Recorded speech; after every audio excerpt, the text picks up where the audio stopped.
Welcome to Superbike School UK. Coming up in part 1, I learn the hip flick with Andy and put it to the test with Gary. And catch up with classmate Derek Redmond on a track day at Brands Hatch.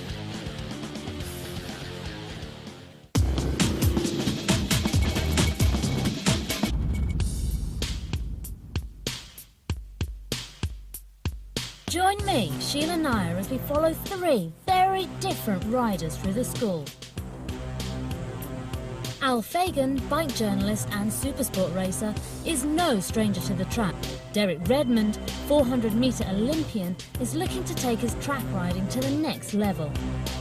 And then there's me. I just want to go faster. Track day advice just hasn't cut it for me, so I'm looking to Andy to change my riding for good. The California Superbike School is a brainchild of one man, Keith Code. The basic idea of the school being, if you're faster in the corner, you'll be faster all round. I didn't really start to train people for professional racing until the end of 1980. In 1980, the California Superbike School was born. The school soon began to attract attention from riders and racers worldwide. And in 1999, Andy Ibbott became the school's first British coach in Europe. The linchpin of the school's European effort, he also works with some of motorcycle racing's brightest stars.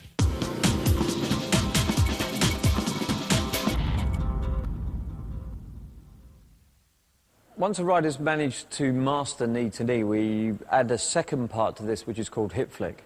Hip flick is essentially the timing of the movement from one side of the bike to the other, whilst the knee-to-knee part of the drill is the part that actually gives the stability. So when you go down the straight and you're going to end up into a corner, what do you tend to do with your body position? When do you set up for the corner? Early. And we're going through a fast section like Surtees down here. We need to actually set ourselves up for the corner before we actually get there and go through. So when the bike's here, leant over to the left-hand side, we actually want to already be here, ready for the bike to go right. Okay? So we're here. Before the bike actually moves, we want to set ourselves into position here. Now, how am I going to move myself across the bike? Yeah, use this knee as leverage. Okay, so you're here. If you push that knee into the tank, it will bring your body across. The only other alternative that you have is to be here, is to push on the outside peg. Sorry, the inside peg, which is going to then lift you out the seat, and it's going to make the bike feel unstable. Okay, so we're going to move our body position across from here, and push that into the tank and bring our bum over. So we're not breaking the golden rule of going with the bike. Okay, because the upper body is still in line with the bike. It's just the lower body's moved across, ready for when we flick it over to the right-hand side. Okay, so this is just a point of timing more than anything else. At the moment you're moving with the bike, and we need to change that so you move ahead of the bike. Does that make sense? Push this into the tank so it brings your bum over. Good, keeping grip with the tank, that's good. Bike moves, you move. Good. Do it again for me. There, okay, bike moves, you move. Excellent. Okay?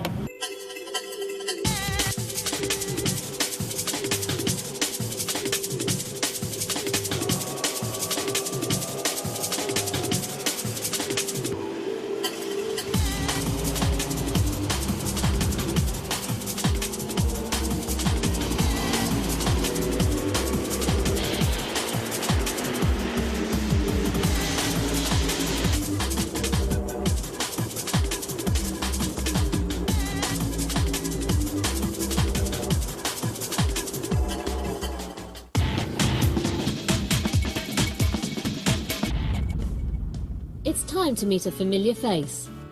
Derek Redmond's duties have made him scarce recently, but I visited Brands Hatch in the Kent countryside between schools to catch up with my truant classmate. So Derek, you've done a couple of track days since the CSS training. Yeah. Has any of it stuck? Little bits of it. It's difficult to say all of it sticks because, as you know, are given so much information in one day, and then you go back and you give it a load more information the second day.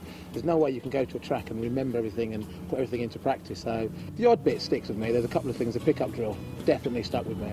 I would say that's the one thing that stuck with me the most. Chasing some of the guys in our group, I need to get every advantage I can get, so I need to pick the bike up and get on the gas a bit quicker. So I think that's one of the reasons I've picked that particular drill up a lot more than, say, most others.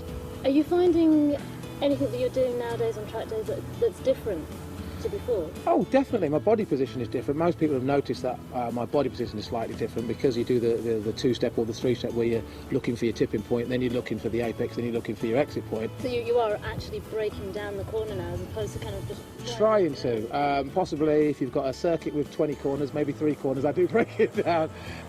A lot of it is hard to remember because you tend to go back into default mode, your natural sort of riding skills. But when you first get there, it's you're all fingers and thumbs. You're all back to where you were. And in fact, it's more confusing because you're trying to fight your old style to what you should be doing. And it takes me a couple of sessions to get into the swing of things. But once I do, certain things do stick, and I do remember things. Do you think it's highlighting the things that you were doing anyway, and so you can focus on those things? Absolutely, the things that you were doing right. It's nice to be told you're doing things right. We all like to be told that we're doing things right. So the fact that I'm told, yeah, this is what you're supposed to do, and you're doing it, it just makes you feel like, oh yeah, well, I've got that bit. And it's one less thing, to be honest, that you've got to concentrate on, because there's 30 other things that you could be doing every time you go into a corner. So if you can eradicate 2 or 3 of them, you ain't got to worry about that. You've only got 22, 25, 26 other things to worry about. So yeah, that's nice to hear that. But also, it's nice to do the things that you weren't doing.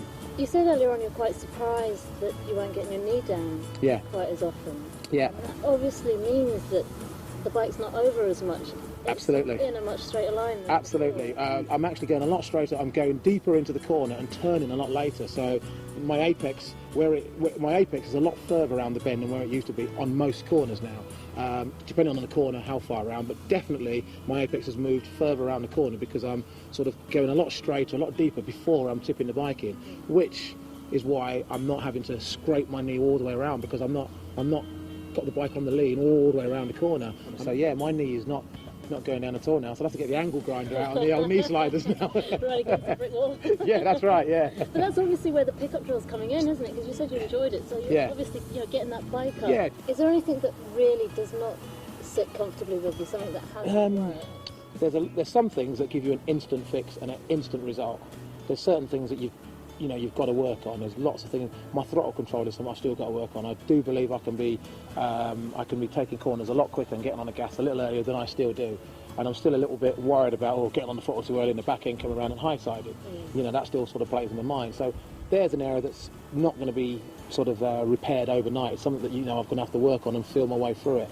But things like the pickup drill, things like the two-step or the three-step, they're sort of things that you can do instantly and get instant results, even if it just makes you feel a little bit more comfortable, a little bit more stable. So do you think you might go and do level 3? Definitely. That's your body position. So yeah, I will go back and do level 3 and level 4. In fact, I'm hoping to get them done later this year. What's the grid next year on the BSB? Yeah. I will be on the grid, hopefully, taking someone's tyre warmers off. I won't be sitting on the back with the. No, I'm not even good enough looking to do that. But no, I mean, I still have aspirations to want to race. We will possibly race at some point this year. It may not be in this country.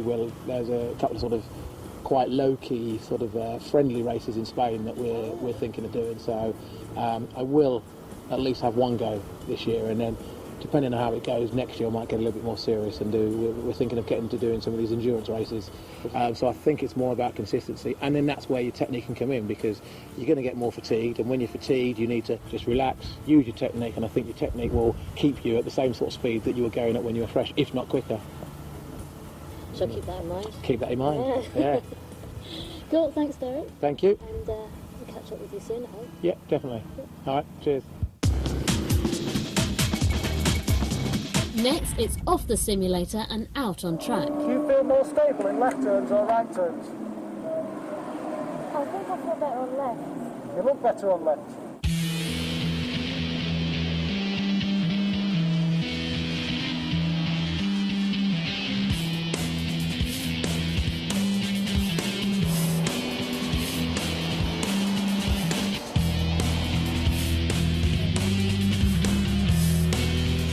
After I spoke to you, I think it felt fine, and then going into drills, and then the second time I went round, I got distracted by another rider going round, and then kind of went, stop looking at him, do what you're doing at my that point. Yeah, I'd agree with that, because the first time you did it was nice and smooth. Then the second time, as you said, it was really quite disjointed. And the third time, then the information came back again. There's no distractions. I tried to. I don't think you can see. There's a bit of a vanishing point there. I think I kind of tried to focus on that point, on the inside of that, where the two sides of the track seem to meet, and try to focus on the inside there. And that really, as soon as I tipped it in and I could feel the bike going around, I really made an effort to start looking down the inside. Yeah. Your drive on the exit was a lot better. It was more positive. I just don't know why I feel, as soon as I feel it going down there, I just feel myself getting hesitant. Clearways and Paddock Hill are quite nice open turns, so you've got plenty of space and time to do things, whereas turns like Druids, and to a certain extent Graham Hill as well, first you've got to think about where you're going to go, because if you don't have anywhere to go, then you'll struggle, because you need the space in front of you to accelerate into. You need to be creating that space and get the information flowing through your eyes, so that you've always got that space going through there. So I really feel myself starting to tense up and taking all the weight on my hands. You've already started to brake and slow down, so you put more weight on the front, so the bike's becoming unstable. And then to add to the instability, you move your body around. And you're giving yourself more things to do when you're coming up to the turn, when there are more important things you have to think about. If you were to get your body into position sooner, would that give you one thing less to worry about when you came to the turn? The two right turns, they're quite close together given the speed that you're talking at. So once you get yourself into position on the entrance to Paddock Hill here, and your body's in position, then why not stay there? Yeah, because my thighs are quite locked in, my knees are quite locked in when I come down, and then when I get back on the seat, everything relaxes in my legs, and then I kind of forget to lock in again. So what, you just stayed there on the exit of Paddock Hill? Yeah, so give that a try next session. I was trying the hip flip as well with that. Yeah, I noticed you trying that, yeah. It's a strain, but it was actually quite nice, I thought. Yeah. Okay? Yeah. Good. Coming up in part 2, Al refines his turn points with Chief Riding Coach Johnny Haynes. And my classmate and I sit down and compare notes on all we've learned. Don't go away.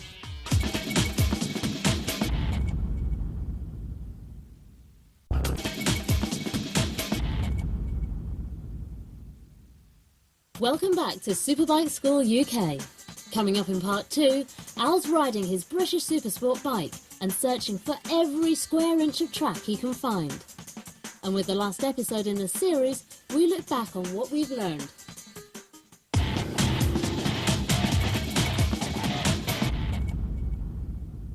Many of our riders, by the time they reach level 4, find that the refinement is something that they need, because they need the expert eyes of the coach and the expert knowledge of the coach to be able to move them further on in their riding skills.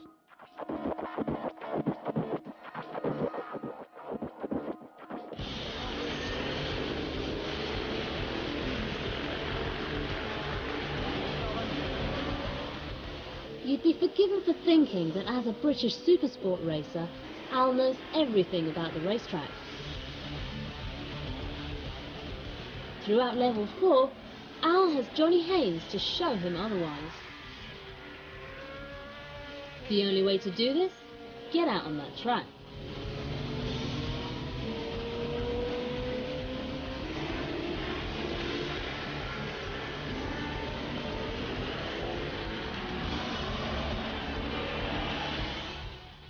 That's better. All I ever look at is the track and where I want to be on. Yeah. That's it. I don't know, I kind of imagine a line or whatever it is, but I know where I want to go. And if you discipline yourself, that's all you need to look at. And then you go there. I'm looking at the curve where I want to be, or the apex where I want to be, and I'm actually there, and my knees, I'm just getting to lift my knee up because I'm hitting the curving. And it's why is that a problem? I'm going too tight. How's that too tight? When you're going as fast as you can go, do you want more track or less track? Well, more track. So how are you going to get more track if you don't go as tight as you can go? It gives you an extra foot on the exit if you can get it tighter to the inside. As you turn in down the hill and you see the apex going out, and there's there's like 3 white dots halfway around, and then it gets closer and bigger and bigger and bigger as you get closer. And it's an automatic thing now. It's autopilot. It goes left, left, left, left, left, and my knees are over them and pretty much past the curb onto the grass. So Cool. That's a good tight apex. Nothing wrong with that. no. No, nothing at all. If you pick that spot and you're absolutely putting the bike where you want it to go, you can be as accurate as you like. Yeah. And you can run it right to the edge of the curve. How about the vanishing point, letting the inside white line and the track tow your vision further ahead? How did that go? That's what made it smoother. That's what made the transition from, the 3-step, just literally it's drawing a dot, and it's all one big smooth line now. All right, good. I'm getting there, definitely. So just need a bit of discipline to keep your attention on where you want to go, not let it wander. Because the thing is, these big red and white curves, they're so easy to look at. Yeah. They just grab your attention unless you force yourself to look at where you want to go. So it is just sort of concentration. Just Try another session. okay. Cool. Very good. And we'll start using all the gears in the next one. Yeah. So we can get a bit going. Get by with that truck. Cool. Nice one. Nice one, mate. Thanks.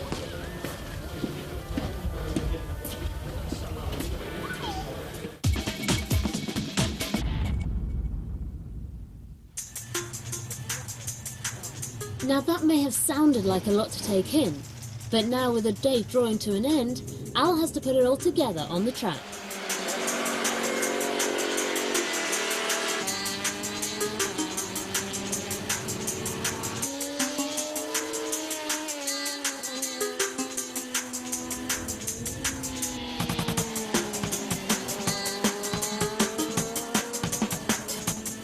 Up at Drury, last time round, you're in front. Was it a deliberate decision to go all the way out to the outside curb there? That's pretty much. That's the line I take. Is that what you look at? Is that the curb out No. there? No? No. What were you looking at?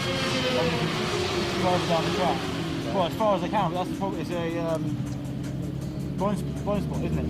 As soon as you go around the corner, and then it opens up. So at what point does that open up? And what are you looking at before then? I'm looking, like Glenn said, there's a green and white border. As soon as I see that, that's when I know to look further down the track. Alright, well, I want you to go out now, run your normal entry speed, get in there quite hot, and see how much space you can leave on the outside. See how much tight you can hold it all the way around. Like all the corners, just do it. Just a drilling, alright? Because I reckon you got 2 metres there at that speed, easy, and unless you realise how much you've got, you're not going to be able to use it. Alright? So, I mean, when you follow me around there, do you not feel like you go wide on that like, last exit bit? So what causes that? It's a natural thing, I've done it for years and years and years here. Let's figure out what causes it so that we can change it, alright? Cool. As Andy has said before, Level 4 is all about refinement, and Al's experiences are a perfect example. Refine your vision in one corner, get it right there, and that lesson should open up the whole track for you. I'm looking at where I want to be and not just sort of going, no. You're starting to slow. Good. So even after changing Drury's, Graham Hill improved. Yeah. Straight away. Yeah. And what did you change in that session? We're just more relaxed. Instead of just Visually, you mean? Visually, mechanically think about it. Instead of mechanically thinking about it, I'll just go ahead and right corner. I know where to go. I'm just looking where I want to go, and I just go there. And I'm going. I've got confidence riding over the curb. Well, not obviously over the curb, with my knees over the curbs on the grass. Well, the confidence comes from knowing you can put the bike exactly where you want it. Yeah. When you feel that, then it doesn't matter how close you get to the curb, because you know you'll be accurate. But what I liked the most was the exits. Yeah. Loads of space. Yeah. Good drive. Yeah. You know, you weren't going out there for the sake of it. You were using as much space as you needed. You knew you had some in reserve if you needed to overtake. You know, it gives you so much more options. No, well done. Next up, it's time for Al and I to compare notes.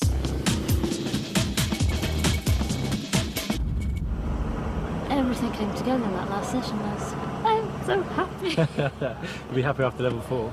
Really? How'd you find it?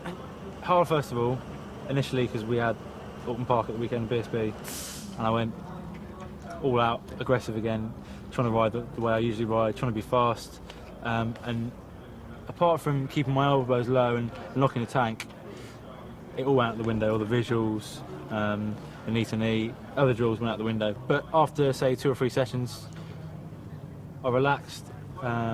Everything was far less mechanical and thought of. Yeah, especially after lunch when I sped up. That was the key. What wasn't working? It was like I was looking at the turning point, looking at the apex, and I was looking at the exit, and it felt so alien. Nothing was flowing. No. So just all the visual stuff. Yeah, that's the biggest thing I had to work on really. Everything else, body position. After the first session, I got back into school mode, if you like, and rather than hanging off and or hamming it up for the camera or good day. You look so happy at the end of the day. Yeah, I was going out with Johnny then, after lunch, speeding everything up. Then I realised I could do it. Is that what changed? Just doing it faster and making it flow. Because if you're doing it faster, it has to. The sequence has to flow one after the other pretty quickly. So you just get on with it. Like Keith Code said to many people, I guess, you can teach anyone anything if you're going that slow or slow enough. But it's tricky when you get faster and faster. I really don't like going slow into Druids. As soon as I came out of Paddock Hill Bend and felt I was bottling it and slowed down too much, I just completely messed up that corner. As soon as I kept the speed on as much as I dared, it just all came together so much easier because you're not stop-starting fighting the bike. Right, you're just going with it so much more. Yeah. Because I just started really, really enjoying it again. And I think what Andy was saying about as soon as you have a break in your riding, your vision reduces and you start looking down, which is what I was doing. Straight away, as soon as I started going out, my vision was dropping down and you just lift your chin, open it out. Training your brain. Yes. Well, are you racing soon? Plan to not go in 2 or 3 weeks' time. Be good to put what I've done today and just gone out and relaxed and thought about less. And thought about, I've got to do this, I've got to do that, and making it really, really happen. Let the speed take. Yeah. Feel the need for speed. It's all over for the series, and what a ride it's been. I'll have a sort of at the end of the day. It's okay. We'll do the corner at this speed, no problems at all. And your fingers go.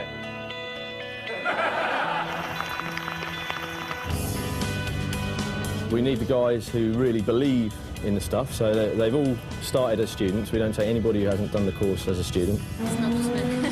So get into your, oh, here we go. Be a journalist, will it, eh?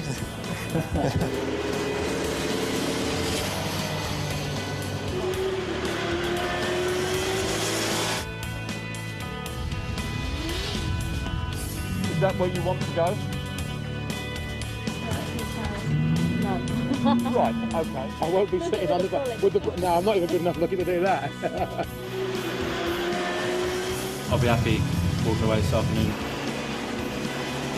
Coincidence? Yeah, I think not. You can just get on with it. It's much easier.